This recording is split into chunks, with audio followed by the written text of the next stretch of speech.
안녕하세요. 웹22 실시간 회고 협업 플랫폼 부크럼 발표를 맡은 J111 양성훈입니다. 부크럼은 온라인 환경에서 스크럼 회고, 브레인스토밍, 아이디어 회의 등을 진행을 도와주는 화이트보드 기반의 실시간 협업 플랫폼입니다. 부크럼의 주요 기능으로는 크게 세 가지가 있습니다.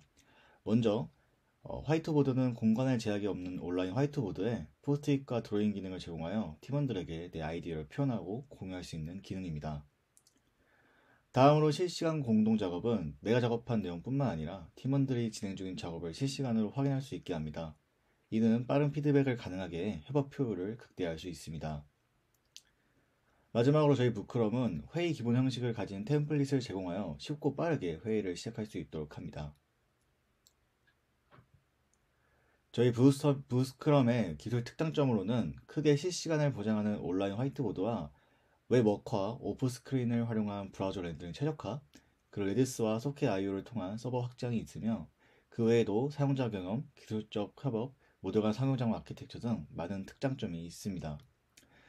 오늘은 여러 특장점 중 많은 사용자에도 안전한 실시간 온라인 화이트보드 구현을 위한 저희의 기술적 경험에 대해서 발표하도록 하겠습니다. 나머지 많은 특장점은 저희의 노션 프로젝트 소개 페이지의 기술 특장점 부분에서 포스팅 읽기를 통해 모두 확인할 수 있습니다. 관심 있으신 분들은 읽어주시면 감사하겠습니다. 더 좋은 서비스를 위해 테스트를 통해 서비스의 문제점을 도출해내고 이를 적합한 기술을 선택하여 개선하는 과정을 거쳤습니다. 먼저 저희는 프로토타입을 완성한 후 이에 대한 성능을 확인하기 위해서 다양한 상황에 대한 부하 테스트를 진행했습니다. 부하 테스트는 소켓 IO의 공식 문서에 나와 있는 얼터리 2.0 버전을 사용하여 진행하였고, 실제 사용자가 동작하듯이 시나리오를 짜서 테스트를 수행하였습니다. 부하 테스트 결과 25명까지는 모든 유저가 에러 없이 테스트를 통과했으나 이에 넘어가서부터는 소켓 타임아웃 에러가 발생하여 일부 유저가 테스트를 통과하지 못하는 상황이 발생했습니다.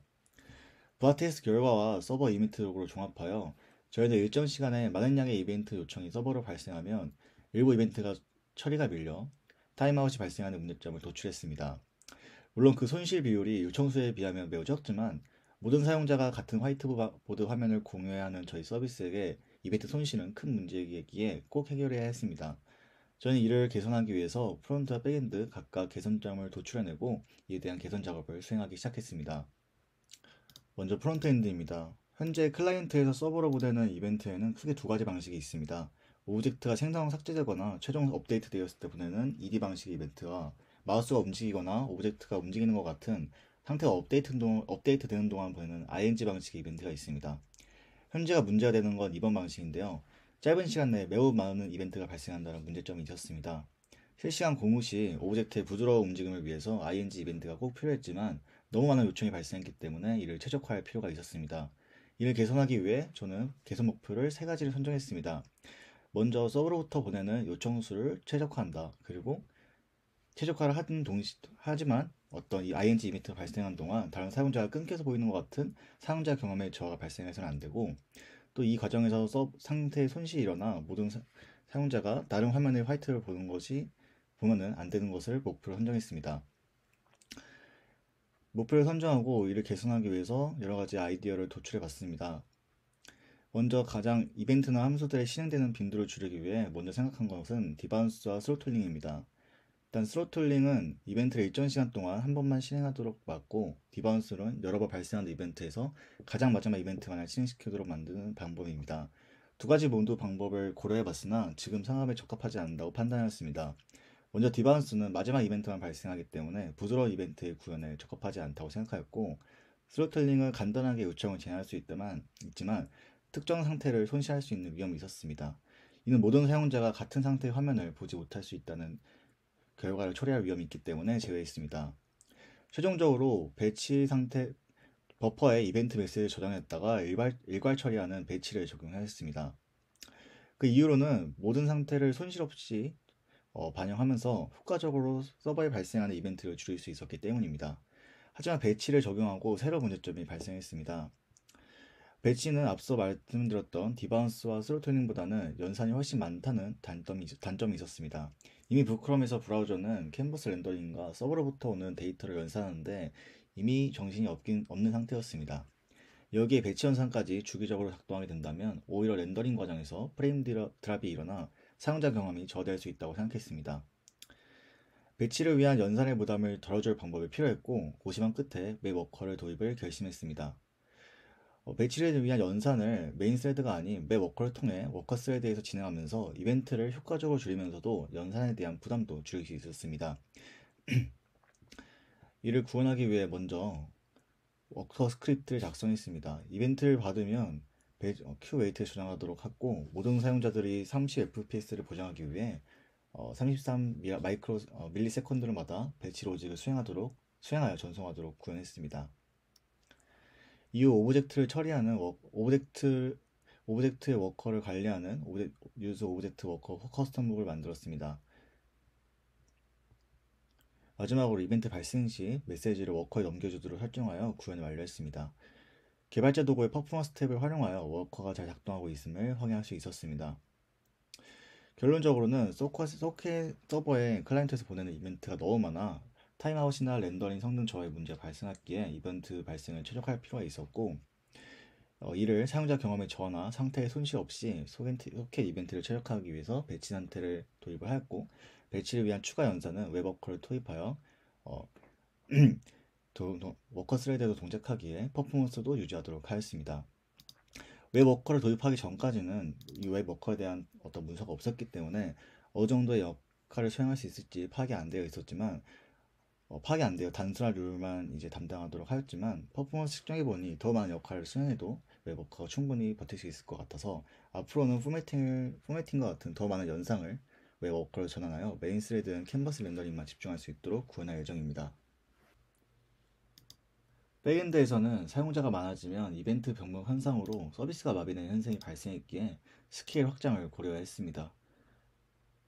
하지만 서버 메모리에서 관리하는 데이터를 있어 그대로 확장했다간 사용자들 간 서버에 따라 보여지는 화면이 달라지는 치명적인 문제가 발생할 수 있었습니다.